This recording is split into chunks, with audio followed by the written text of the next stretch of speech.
মন্দিনগর গ্রাম। হাতে গোনা কয়েক শত মানুষের বসবাস। শহর থেকে প্রায় ৩০০ কিলোমিটার দূর। সকাল থেকে টিপটিপ বৃষ্টি পড়েই চলেছে। আর এই বৃষ্টির মাঝেই তিন বন্ধু হরির চায়ের দোকানে বসে আড্ডা দিচ্ছে। দলের মধ্যে থেকে অজিত বলল, এই ডিসেম্বরের শীতে বৃষ্টির কি দরকার কে জানে। গরমে যখন সিদ্ধ হয়ে যায় তখন যে কেন আসে না। এই ঠিক পরীক্ষার হলের মতো। এমনি সময় পড়া মনে থাকলেও পরীক্ষার হলে কিন্তু জানা উত্তরও মনে পড়ে না। যখন যার প্রয়োজন তখন সে নেই। আহা, ভালোই তো। কম্বলে গা জড়িয়ে মস্ত এক লম্বা শান্তির ঘুম ঘুমানো যায়। আবার খেয়ে কম্বলের নিচে গল্পের বই পড়ার মজাটাই আলাদা। নে হয়েছে, তোর যা ঘুম, বাপরে। তোকে ঘুম পাড়িয়ে যদি কেউ হাতি জবাই করে হাতির মাংস দিয়েও খাবার খায় তবুও তোর ঘুম ভাঙবে না। ঘুম ভালোবাসি, বুঝলি? ঘুম ভালোবাসলে জীবনের অর্ধেক সমস্যা দূর হয়ে যায়। আরে কি রে সুভাষ, তোর আবার কি হলো? কিছুই বলছিস না, কি এত ভাবছিস? ভাবছি শীতের দিনে সবচেয়ে মজা চা প্রেমীদের। আহা, যে চা খাওয়ার প্রচলন করেছিল তার মতো খাদ্যরসিক আর কেউ নেই। কি ভালো বুদ্ধি ছিল বল তার। আমি ভাগ্য করে দুটো বন্ধু পেয়েছি। একটা কুম্ভকর্ণের বংশধর ঘুমপ্রেমী, অন্যটা চা প্রেমী। একজনের দিন ঘুমেই শুরু ঘুমেই শেষ, আর একজনেরও চা দিয়ে শুরু হয় আর চা দিয়েই শেষ। তোদের দিয়ে কিছু হবে না, জীবনে কোনো অ্যাডভেঞ্চার নেই। হ্যাঁ, তোর মাথায় কিছু একটা প্ল্যান ঘুরছে মনে হয়। এবার ভনিতা ছেড়ে বল তো কি বলবি। আচ্ছা, এই শীতের রাতে নৌকোয় চড়ে মাছ ধরতে গেলে কেমন হয় বলতো? খুব খারাপ হয়। এই শীত, তার উপর বৃষ্টি, জ্বর ঠান্ডা হলে বাবা আমাকে পিটিয়ে পাট করে দেবে। আর যদি অন্য কিছু হয়, আমার বড্ড ভূতের ভয়। একদম চুপ, ভীতু কোথাকার। আরে আমরা তো থাকবো নাকি? তার মানে তুই যাচ্ছিস সুভাষ? শুধু আমি কেন, এই বিমলটাও যাবে। শোন, রাতের খাবার খেয়ে হারান কাকার ছোট্ট নাও আর জাল নিয়ে আমরা বেরিয়ে পড়ব। তালদিঘির ঘাটে বসে গল্প করব আর জাল ফেলে মাছ ধরব। না না, আমি যাব না। আমার বাবা আমাকে যেতেই দেবে না। কি বোকারে তুই! তুই কি আর ছোট্ট আছিস? ঘরে ঘুমিয়ে জানলা দিয়ে বের হয়ে আসবি। যাক, তাহলে আমাদের রাত জেগে মাছ ধরা হবে আশা করি। ভাবতেই কি যে ভালো লাগছে। কত দিনের স্বাদ ছিল জানিস? কতদিনের স্বাদ রে? এই তো বললি। আচ্ছা থাম তোরা, আমরা তাহলে এই চায়ের দোকানের সামনে এসে অপেক্ষা করব। এখন চল, বাড়ি ফেরা যাক। কিন্তু তার আগে জাল আর নৌকার ব্যবস্থা করতে হবে তো। ওসব আমি দেখে নেব। আরে মুখটা শুকিয়ে রেখেছিস কেন? সবেতেই তোর ভয়, ভেতর ডিম একটা। এই সুভাষ, একদম বাজে কথা বলবি না। আমি মোটেও ভীতু নই, আমার যথেষ্ট সাহস আছে। হ্যাঁ, তাই তো। তা মহামান্য বীর বিমল চৌধুরী, আপনি দয়া করে আজ রাতে মাছ ধরতে এসে আপনার সাহসের পরিচয় দিন। ঠিক আছে, আসবো আমি। সুভাষ গেল হারান জেলের বাড়িতে। জেলের বয়স হয়েছে। জেলে একটা ঝুপড়ি কুঠিতে একা বসবাস করে। সুভাষ ডাকল, হারান কাকা, ও হারান কাকা, তুমি কি ঘরে আছো? আরে ও হারান কাকা, তুমি কি বাড়িতে আছো? শুনতে পারছো? কে রে এত রাতে? আয় আয়, ভেতরে আয়।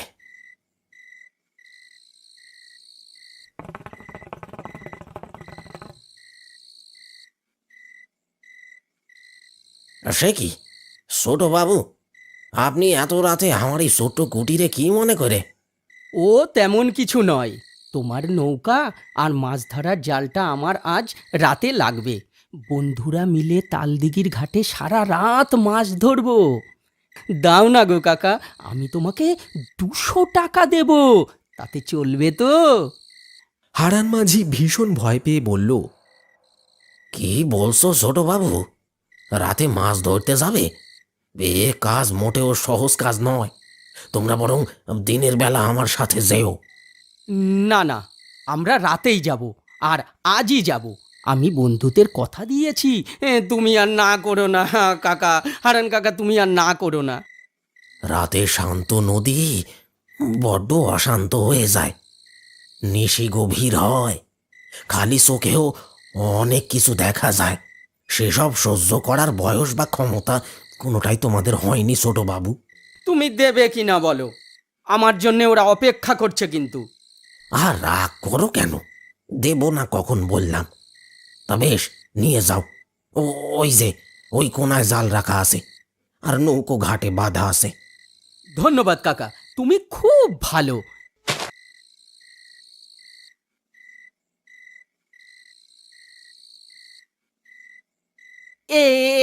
এই নাও টাকা, এটা তোমার ভাড়া। আসি তাহলে। না না ছোট বাবু, টাকা লাগবে না। তবে তুমি এই এই কালো সুতোটা তোমার হাতে বেঁধে নাও। কোনো বিপদ তোমাকে ছুঁতে পারবে না। কালো সুতো কি করে বিপদ আটকাবে? আচ্ছা, অমন ভয় পেও না। তোমার বন্ধুদেরও পরিয়ে দিও। আচ্ছা ঠিক আছে কাকা।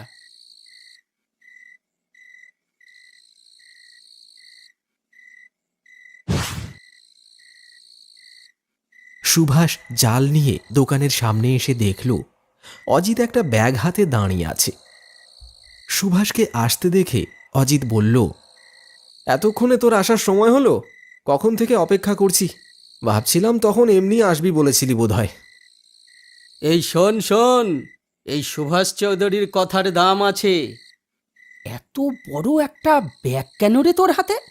বারে, রাত জেগে কত কষ্ট করে মাছ ধরবো, আর খিদে পাবে না? খাবার এনেছি, খাবার। একটা ছোটোখাটো বনভোজনও হয়ে যাবে। তা বেশ বলেছিস, কিন্তু বিমলটা কোথায়?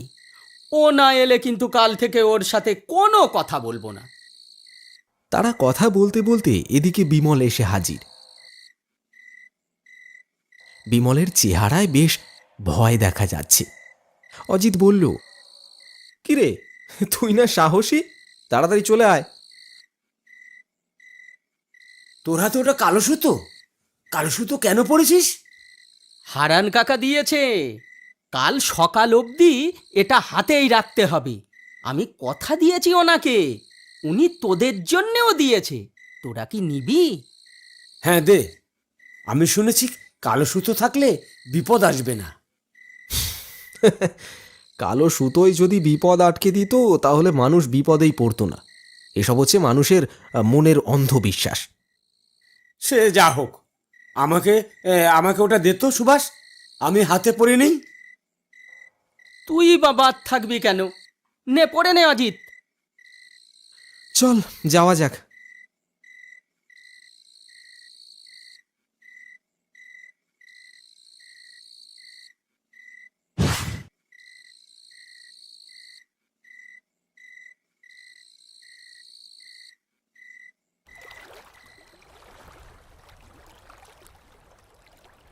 এসেই তো গেলাম, ওই তো হারান কাকার নৌকাটা দেখা যাচ্ছে।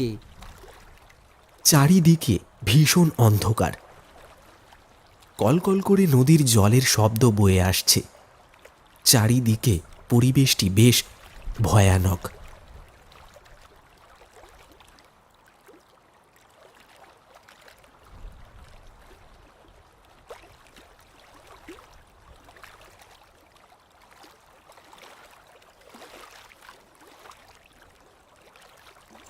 বিমল বলল, ওরে বাবা গো, চারিদিকে একদম ফাঁকা, কোথাও কেউ নেই।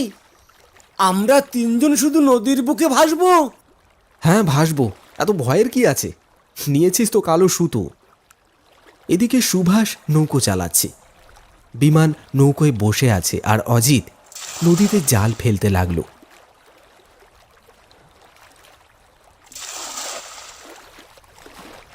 কিরে, মাছ পেলি? এদিকটায় একদম মাছ নেই মনে হচ্ছে। 10-12 বার জাল ফেললাম, একটা মাছও তো উঠলো না। কি করা যায় বলতো?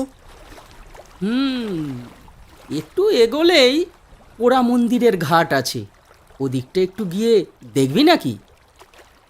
না, একদম নয়, ওদিকটায় কত কথা শোনা যায়।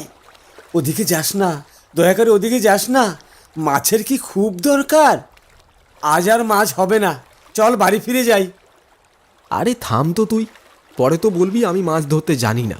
দেখিস, সবচেয়ে বড় মাছ আমি তুলে দেখাবো।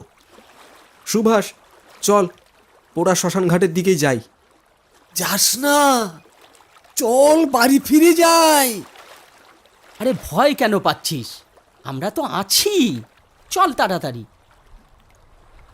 তারা পোড়া শ্মশান ঘাটের উদ্দেশ্যে রওনা হলো। এই পোড়া শ্মশান ঘিরে অনেক ভয়ঙ্কর ঘটনা রয়েছে, কিন্তু তারা তাদের ভয়কে দূরে রেখে শ্মশান ঘাটের উদ্দেশ্যে রওনা হলো। চারিদিকে শেয়ালগুলো আজ যেন একটু বেশি ভয়ঙ্করভাবে ডাকছে।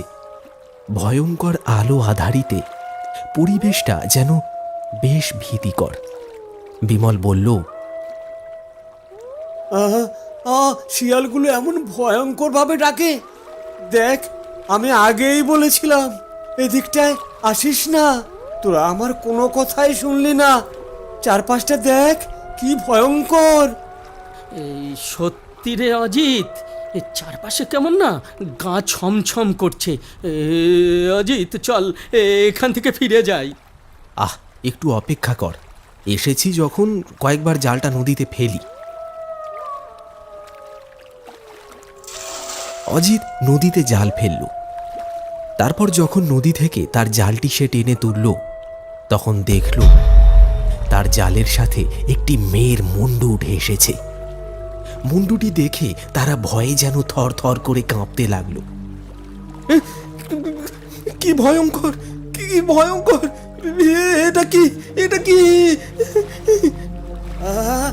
ফেলে দে, ফেলে দে, জলদি ওটাকে ফেলে দে, তাড়াতাড়ি এখান থেকে পালা, পালা রে, পালা, তাড়াতাড়ি পালা। সে কি রে, নৌকো এখানেই থেমে আছে, নৌকো কিছুতেই যে চলছে না। এবার আমি কি করব? হঠাৎ করে তারা শুনতে পেল একটি ভয়ানক কণ্ঠস্বর। আমার মাথা দে, আমার মাথাটা আমাকে ফিরিয়ে দে, দে, দে বলছি, দে, দে, নয়তো তোকে শেষ করে ফেলবো। দে, দে। কি কি হচ্ছে এসব, কি হচ্ছে? তারা ভালো করে তাকিয়ে দেখল, নদীর পাড়ে একজন সাদা শাড়ি পরা মেয়ে দাঁড়িয়ে আছে। কিন্তু ভয়ের ব্যাপারটা হলো মেয়েটির মাথা নেই। এটি দেখে তারা তিনজনেই সঙ্গে সঙ্গে জলে ঝাঁপ দিয়ে সাঁতার কেটে নদী পার হচ্ছিল। ঠিক তখনই তারা আবার শুনতে পায়, আমার মাথা, আমার মাথাটা আমাকে ফিরিয়ে দে বলছি, দে, দে বলছি।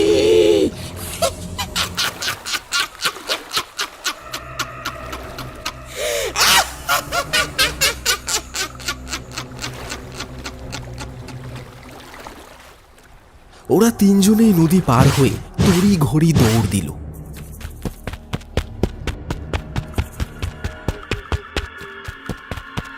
দৌড়তে দৌড়তে তারা একসময় লক্ষ্য করল তাদের সামনে একটি বাড়িতে আলো জ্বলছে। বাড়িটি দেখে তাদের মনে কিছুটা সাহস এলো। ভয়ে ভয়ে ওরা তিনজন বাড়ির দরজায় নক করল।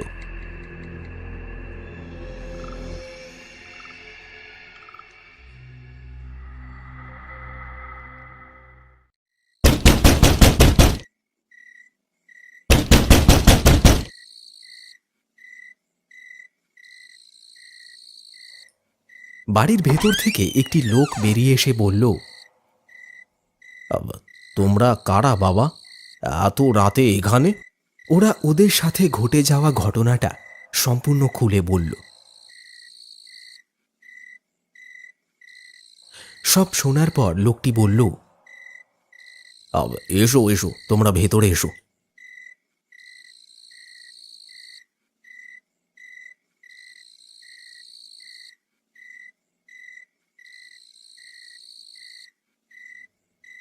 তা বেশ কিছুদিন আগের কথা। পোড়া শ্মশানের পাশে একটা মেয়ের মৃতদেহ গলা কাটা অবস্থায় পাওয়া যায়। অনেক খুঁজেও লাশটির মাথা পাওয়া যায়নি। গ্রামের লোকেরা মেয়েটির সৎকার করলেও তার মাথার আত্মা আজও ঘুরে বেড়াচ্ছে। ভাগ্যের ফেরে তোমরা বেঁচে ফিরেছ, আর কখনো এমন রাতে ভুলেও বের হবে না। বিপদ হতে হতে আজ বেঁচেছ, কিন্তু কাল বাঁচবে তার কি কোনো নিশ্চয়তা আছে? তোমরা এখানেই বিশ্রাম নাও, কাল সকালে চলে যেও। অজিত বলল, কিন্তু মেয়েটি কে ছিল সেটি কি জানা যায়নি? মেয়েটির বাড়ি কোথায়, মেয়েটির নাম কি তা কেউ জানে না। যারাই রাতে শ্মশানের পাশে গিয়েছে তাদের প্রায় সকলেই সেই মাথা কাটা মেয়েটিকে দেখতে পেয়েছে, আর ভয়ঙ্কর পরিস্থিতির সম্মুখীন হয়েছে। এরপরে ওরা 3 বন্ধু সেই রাতটি সেখানেই কাটিয়ে দিল। সকাল হলে পর তারা আবার তাদের বাড়ি ফিরে আসে।